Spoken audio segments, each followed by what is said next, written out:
تنحى يا حزن واهجر فؤادا توكل بجد بعزم فصيح فإني علمت بأنك نجوى ولب بسم اللہ الرحمن الرحیم۔ شروع اللہ کے نام سے جو بہت مہربان نہایت رحم والا ہے۔ آج کا ٹاپک ہے صبر، اور میں صبر کیسے حاصل کروں۔ اگر خدا مجھے جنت لے جائے تو میں وہاں جا کر صبر کرنے والوں سے پوچھوں۔ میں پوچھوں سیدہ آسیہ زوجہ فرعون سے کہ اپنے پیٹ پر پورا پتھر اٹھانے کی برداشت کہاں سے لی تھی۔ میں سید غنی عثمان رضی اللہ تعالیٰ عنہ کے پاس جاؤں اور پوچھوں کہ ایک ہی رکعت میں پورا قرآن کیسے پڑھ لیا کرتے تھے۔ مکہ کے شہزادے مصعب بن عمیر سے ملوں گا اور پوچھوں گا کہ ایسی شاہانہ زندگی کو ترک کر کے اپنوں سے ملی اذیت کے باوجود صبر اور ہجرت کیسے کر لی تھی۔ میں جنت میں جاؤں اور پوچھوں عشرہ مبشرہ سے ملوں اور ان سے پوچھوں کہ جب تمہیں جنت کی بشارت ملی تھی تو پھر تمہاری نیند کا کیا ہوا تھا۔ میں پوچھوں سیدہ ہاجر سے کہ کسی محافظ کے بغیر ایک صحرا میں رکنے کی ہمت آپ نے کہاں سے لی تھی۔ ملوں سید بلال حبشی سے اور عرض کروں کہ ایک دفعہ ہی دور نبوت کی اذان تو سنا دو،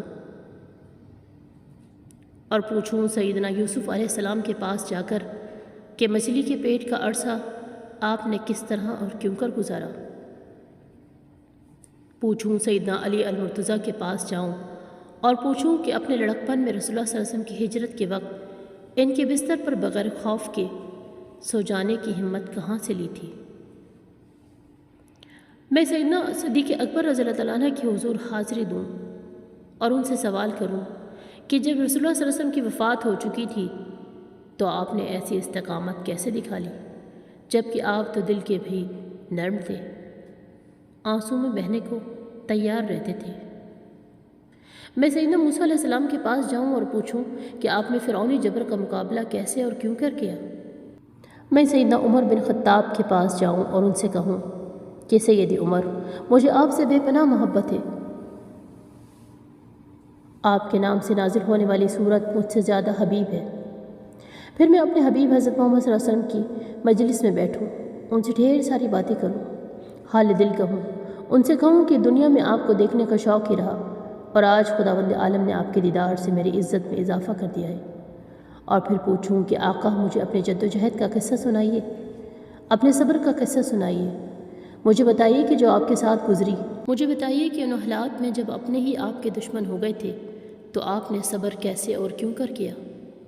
مجھے بتائیے کہ آپ اتنے برے حالات میں دین کیسے پھیلاتے رہے۔